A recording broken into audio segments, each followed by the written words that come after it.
하고 여러분 안녕하십니까? 이 시간에는 선교와 제자도 강의 두 번째 시간입니다. 에, 선교와 제자도 또는 비즈니스 제자도 강의 시간인데요. 먼저 우리는 제자와 제자도에 관한 이해를 먼저 하고 선교에 있어서 또 비즈니스 선교에 있어서 제자도에 대해서 논의하도록 하겠습니다. 오늘은 예수님 시대의 제자도에 대한 이해를 우리가 좀 먼저 하고 또 오늘의 제자도와 관련해서 이야기를 하도록 하겠습니다. 여러분, 이 제자 또는 제자도라는 말을 들었을 때 어떤 이미지가 떠오릅니까?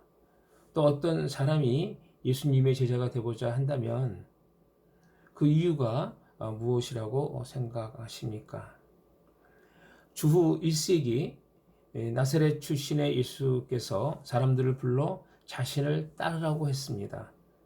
그 당시에 예수님의 부름을 받고 따르던 사람들은 예수님을 따르기 전의 삶과 예수님을 따른 이후의 삶이 완전히 다른 그런 삶이었어요.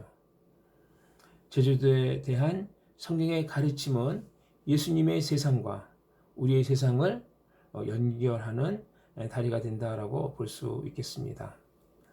그런데 과연 예수님을 따른다는 것이 무엇이냐가 문제입니다.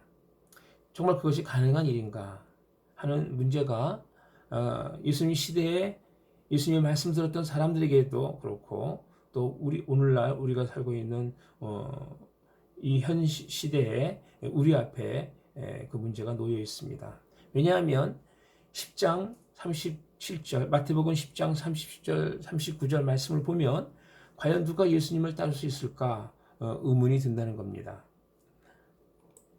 마태복음 10장 37, 38, 39절 말씀 보면 아버지나 어머니를 나보다 더 사랑하는 자는 내게 합당하지 아니하고 아들이나 딸을 나보다 더 사랑하는 자도 내게 합당하지 아니하며 또 자기 십자가를 지고 나를 따르지 않는 자도 내게 합당하지 아니하니라. 자기 목숨을 얻는 자는 잃을 것이요 나를 위하여 자기 목숨을 잃는 자는 얻으리라. 이렇게 말씀하고 있습니다. 여러분, 이 말을 문자 그대로 받아들인다면 누가 예수님의 제자가 되겠습니까? 아마 예수님의 제자가 되는 사람은 거의 없지 않겠습니까? 그렇다고 이 말을 상징 또는 영적으로 해석을 한다면 예수님 시대 당시 예수님의 이 말을 처음 듣고 예수님을 따라갔던 사람들이 이해했던 것과 다른 의미로 우리에게 다가오지 않겠습니까?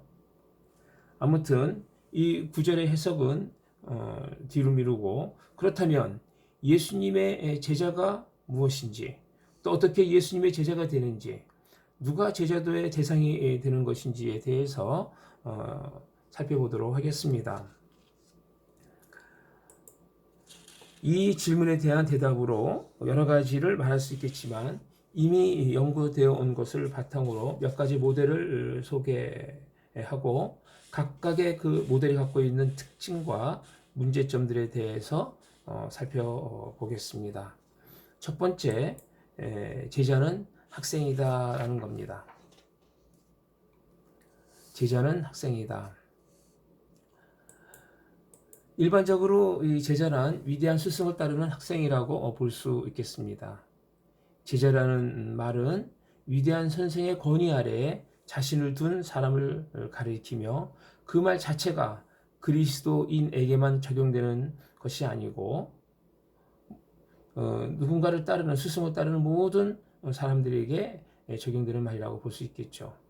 그래서 제자라는 이 단어에서 특정 제자가 구원을 받았는지 혹은 받지 않았는지 그 단어 자체로 결정되어지는 것이 아니라는 겁니다. 문맥적으로 제자의 사용 의미와 그 내용을 봐서 즉 문맥을 보아서 결정되어야 한다는 것이죠. 이 헬라어 단어 마세테스가 이 제자인데요. 이 단어는 배우다, 만사노에서 나왔습니다. 구원을 받은 사람들과 받지 않은 사람들 모두가 예수님께 배우고 있었다는 겁니다. 예수님을 따르는 많은 사람들 가운데 예수님께서 그들을 제자라고 일컫기도 했는데 그들 가운데는 구원을 받은 사람과 받지 않은 사람들이 있었다는 거죠. 그래서 예수님은 자신을 따르는 그 사람들에게 치러야 할 비용을 계산하라고 이렇게 하신 것입니다. 누가복음 9장 23절 말씀 보면 또 무리에게 이르시되 아무든지 나를 따르려거든 자기를 부인하고 날마다 제 십자가를 지고 나를 따를 것이니라. 제자가 되려면 자기를 부인하는 것과 또 매일 자기의 십자가를 져야 한다는 것을, 그 비용을 치러야 한다는 것을 말해주고 있습니다. 또 누가복음 14장 25절에서 35절 말씀 보면 무릇 내게 오는 자가 자기 부모와 처자와 형제와 자매와 더욱이 자기 목숨까지 미워하지 아니하면 능히 내 제자가 되지 못하고, 자기 가족, 사랑하는 부모와 처자와 형제, 자매, 심지어 자기 자신까지 미워하지 아니하면 예수님의 제자가 되지 못한다라고 말씀하고 있습니다. 누구든지 자기 십자가를 지고 나를 따르지 않는 자도 능히 내 제자가 되지 못하리라. 그러면서 이제 제자가 되려고 하는 사람들에게 그 비용을 계산하라고 얘기하고 있습니다. 너희 중에 누가 막내를 세우고자 할진대 자기의 가진 것이 준공하기까지에 족할지 먼저 앉아 그 비용을 계산하지 않겠느냐. 그렇게 아니하여 그 기초만 쌓고 능히 이르지 못하면 보는 자가 다 비웃어 이르되 이 사람이 공사를 시작하고 능히 이르지 못하였다 하리라. 또 어떤 임금이 다른 임금과 싸우러 갈 때에 먼저 앉아 1만 명으로서 저 2만 명을 거느리고 오는 자를 대적할 수 있을까 헤아리지 아니하겠느냐. 만일 못할 터이면 그가 아직 멀리 있을 때 사신을 보내어 화친을 청하지니라. 이와 같이 너희 중에 누구든지 자기의 모든 소유를 버리지 아니하면 능히 내 제자가 되지 못하리라. 소금이 좋은 것이나 소금도 만일 그 맛을 잃으면 무엇으로 짜게 하리요. 이렇게 말씀하고 있습니다. 마지막 말씀 보면 누구든지 자기의 모든 소유를 버리지 아니하면 예수님의 제자가 되지 못한다라고 예수님께서 말씀하고 있습니다. 소유를 버려야 제자가 된다는 거예요. 그것도 모든 소유를. 또 이 제자와 그리스도인이 동의어가 아닌 것으로 요한복음에서 많이 언급되고 있는데요. 그 중에 요한복음 6장 66절 말씀 보면 그때부터 그의 제자 중에서 많은 사람들이 떠나가고 다시 그와 함께 다니지 아니하더라. 그의 제자 중에서 많은 사람들이 떠나갔다는 겁니다. 예수님을. 다시 그와 예수님과 함께 다니지 않는다. 그렇다면 그 사람들이 구원받은 사람이다 라고 말할 수 있겠습니까? 아무튼 이 모델은 예수님을 따르던 다양한 종류의 사람들이 제자라고 불렸다라는 것을 강조하고 있는 것이죠. 복음서를 통해 제자가 예수 그리스도를 믿는 사람일 수도 있고 또는 세례 요한이나 바리새인 같은 다른 누군가를 따르는 사람이 될 수도 있다는 것을 보여줍니다. 또 이 모델은 예수님의 지상 사역 동안에 제자의 개념이 역사적으로 발전했음을 보여줍니다. 예수님의 사역 초기에는 사람들이 예수님의 제자가 되었지만 뒤에는 그들의 신자도 아니었음이 드러나게 된 것이죠. 그래서 예수님께서 이 기적을 행하시고 말씀을 할 때에는 많은 사람들이 모여들고 예수님을 따라갔지만 정작 예수님께서 고난을 받으시고 십자가에 달리시고 죽으실 때 예수님을 버리고 예수님을 떠났던 것을 우리는 알 수 있습니다. 이 모델은 두 가지 문제점을 가지고 있습니다. 첫째는 제자에 해당하는 이 헬라어 단어 학생 마세테스가 성경에서는 단순히 학생이라는 그 뜻과는 다른 어떤 방식으로 사용되었다는 것이죠. 그리고 두 번째는 사도행전에서 제자라는 용어의 통상적인 용법을 살펴보면 제자는 단순한 학생 이상이었던 것으로 보인다는 겁니다. 특별히 사도행전 11장 26절 하반절에 보면 제자들이 안디옥에서 비로소 그리스도인이라 일컬음을 받게 되었더라라는 거죠. 이 얘기는 이 사도행전 에서는 이 제자들이 특별히 그리스도인으로 이렇게 사용되었다는 겁니다. 두 번째, 제자는 헌신된 그리스도인이다라는 겁니다. 이 두 번째 모델은 제자란 헌신된 그리스도인으로서 예수님을 따르고 제자도에 대한 예수님의 철저한 요구에 순종하기로 결심한 신자라는 겁니다. 보통 이는 그리스도인과 예수님을 따르는 자들을 구분하는 겁니다. 그리스도인이라고 해서 반드시 예수님의 제자가 아니라는 겁니다. 구원받은 것과 제자가 된다는 것 사이에 큰 차이가 있다는 것이죠. 제자들은 전부 구원받은 사람이지만 구원받은 사람들 모두가 제자는 아니라는 겁니다. 이 제자들의 문제는 구원에 관한 문제를 다루는 것이 아니라는 거죠. 예수 그리스도를 스승으로 또 주님으로 주인으로 삼는 사람이 예수 그리스도와 맺는 관계를 다루는 것이다라고 말하는 것입니다. 이 모델은 제자됨에 따른 비용을 계산하라고 하신 예수님의 말씀을 특별히 강조를 합니다. 이는 예수님을 쫓아다니던 작은 무리들을 가리키면서 그들이 모든 것을 버리고 쫓았을 때 더 높은 영적 부르심의 모델이 되었다라고 강조하는 겁니다. 예수님의 제자들을 무리와 비교하면서 그 둘 사이의 차이가 헌신이며 예수님의 부르심에 대한 반응이라고 결론을 내리는 겁니다. 그러므로 이 모델에 있어서 제자들의 출발은 헌신이라는 겁니다. 헌신. 이 모델에 의하면 오늘날 교회에서는 제자와 보통 신자라는 두 수준의 사람들이 존재하게 되는 것이죠. 제자는 보통 사람보다 더 헌신된 사람들이라는 겁니다.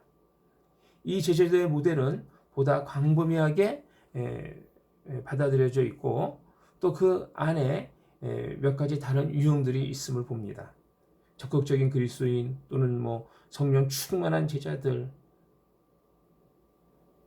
이렇게 이들과 다른 그리스도인을 구분한다는 것입니다. 이 제자도의 이 모델의 문제점은 예수님의 제자도 메시지와 그 메시지를 듣는 청중의 영적 상태를 해석하는 데 있습니다. 예수님이 우리에게 제자가 되기 전에 비용을 계산하라고 요구하실 때 또 부자 청년 관원에게 가진 것을 전부 가난한 사람에게 나눠줘야 영생에 들어갈 수 있다고 말씀하셨을 때 그들의 영적 상태가 어떠했는가 하는 겁니다. 그들은 이미 신자였는가 아니었는가? 그 메시지의 의미가 그렇다면 무엇인가? 그것은 더 깊은 헌신에게로 어떤 부르심인가?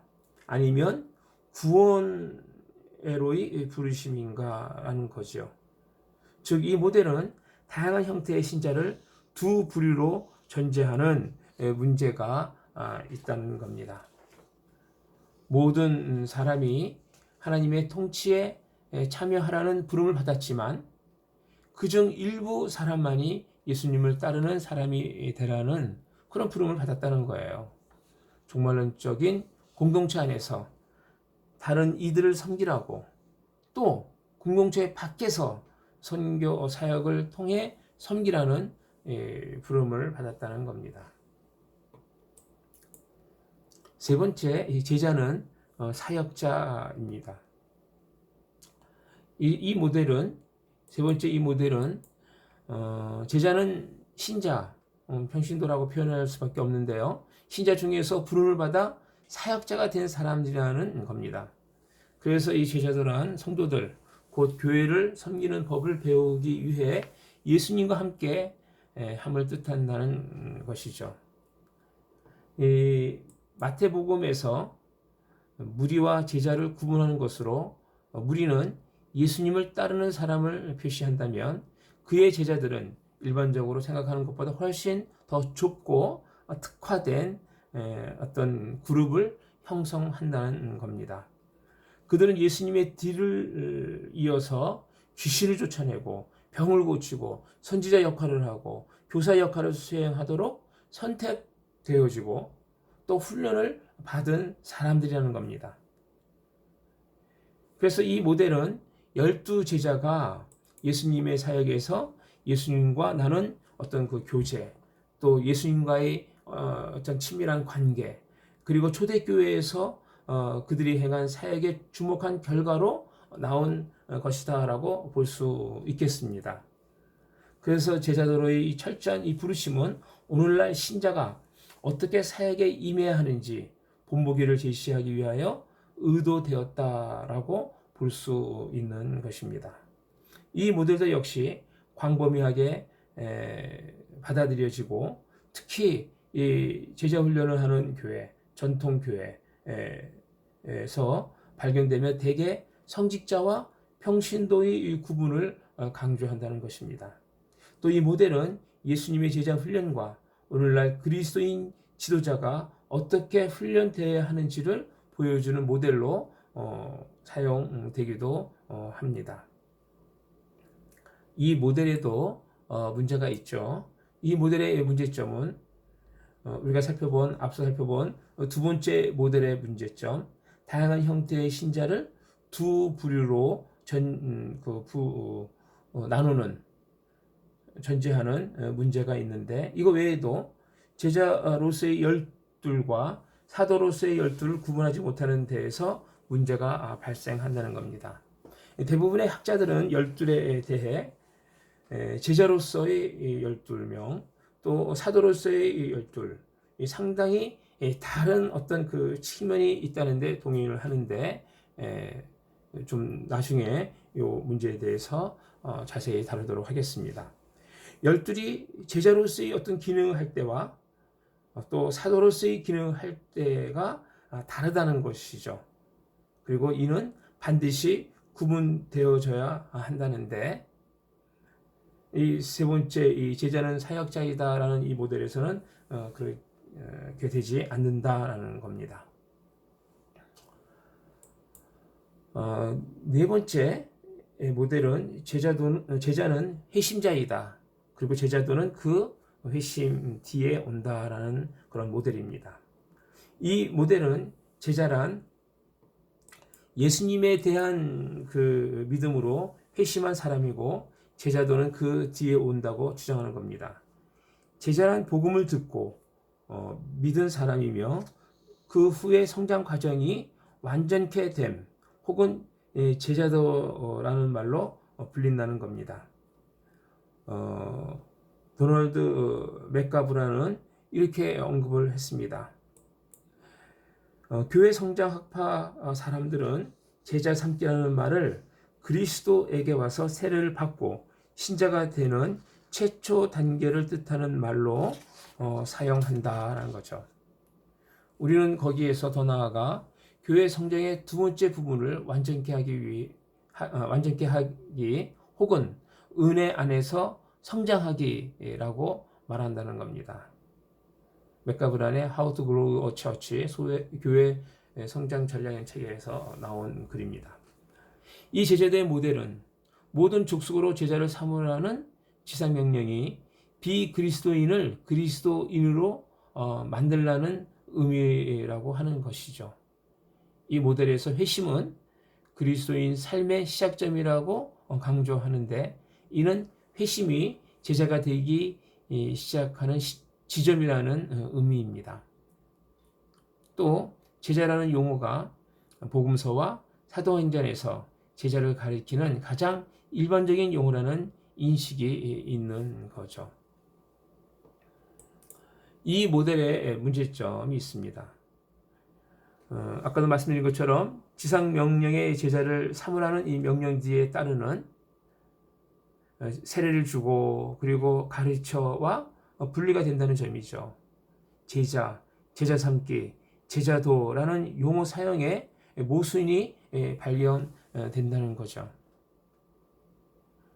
제자도의 길에 들어서지 않고 제자가 될 수 있겠는가? 제자 삼기는 제자도와 다른 것인가?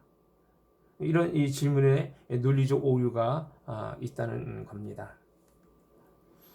이제 마지막 모델인데요. 제자란 제자도 과정에 있는 회심자이다라는 겁니다.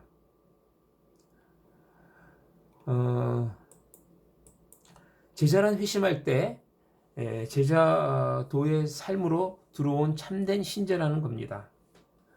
이 모델에서도 제자가 되는 시점은 회심입니다.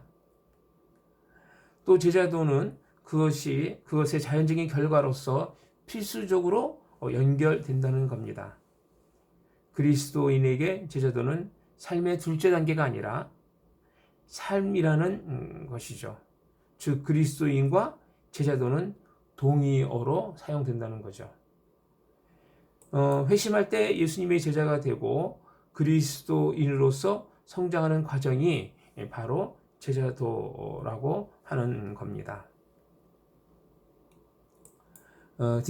디트리히 본회퍼는 그리스도인의 삶으로 들어오면서 그것이 동시에 제자도의 삶으로 들어오는 것임을 인식하지 못하는 것은 하나님의 은혜를 값싸게 만든다고 이렇게 말하면서 값싼 은혜란 제자도가 없는 은혜 십자가가 없는 은혜 예수님의 삶과 성육신이 없는 은혜이다 이렇게 얘기하고 있습니다.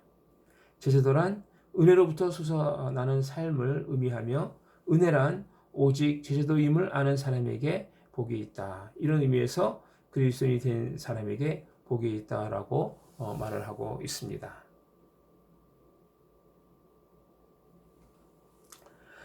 달라스 위라드는 제자도가 그리스도인의 삶에서 둘째 단계인 선택 사항이 아님을 강조하면서 그리스도인의 삶을 제자도라는 전제에서 이해하는 것이 행위에 의한 구원을 암시하지는 않는다라고 선언을 했습니다. 즉 누구도 공로에 의해서 구원을 얻을 수는 없지만 구원이 자기 것이 되려면 행동해야 한다는 것입니다. 이 제자도 모델이 강조하는 것은 예수님이 사람들을 부르시고 제자들을 파송하여 다른 사람들을 제자 삼도록 하셨을 때 예수님은 사람들을 그분과의 구원의 관계 속으로 부른 것이며 그 결과 새로운 제자들의 삶을 변화시키려 하신다는 겁니다. 그러므로 지상명령에 나타난 예수님의 목적은 회심과 성장을 모두 포함한다는 거죠.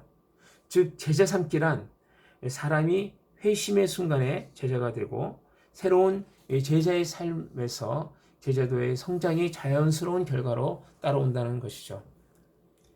예수님이 제자들을 파송하여 회심자를 만들도록 했을 때 예수님의 교훈에 나타난 제자들의 요구는 최초의 추종자들에게만 적용된 것이 아니라 모든 참된 신자들에게 적용된다는 것입니다. 이 모델은 참된 신자 모두가 제자로 이해된다는 것이죠. 참된 신자 모두가 제자로 이해된다는 것이죠. 그리고 그리스도인의 삶은 예수님의 제자도 교훈의 실천이라는 겁니다. 자, 이 모델에 문제점이 있죠.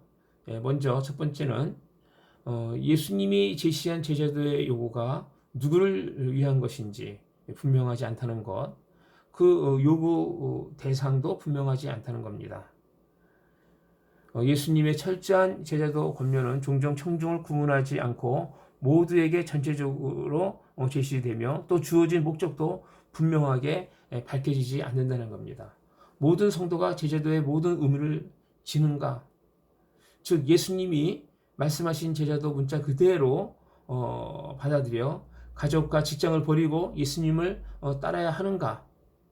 모든 그리스도인은 자기의 전 재산을 가난한 사람들에게 나눠 주어야 하는 것인가? 라는 겁니다.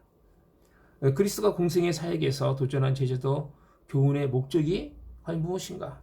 이러한 질문에 대한 명확한 답이 있지 않다는 겁니다. 두 번째는 이 모델은 신자가 되기 전에 비용을 계산한다는 것이 무엇을 의미하는지 또 명확하게 제시된 것이 아니라는 거죠. 그래서 회심과 헌신을 혼동한다는 그런 비난을 받아 수밖에 없는 겁니다. 회심 전에 헌신의 행동을 해야 하는가? 그렇다면 이것은 은혜와 어떻게 양립할 수 있겠는가?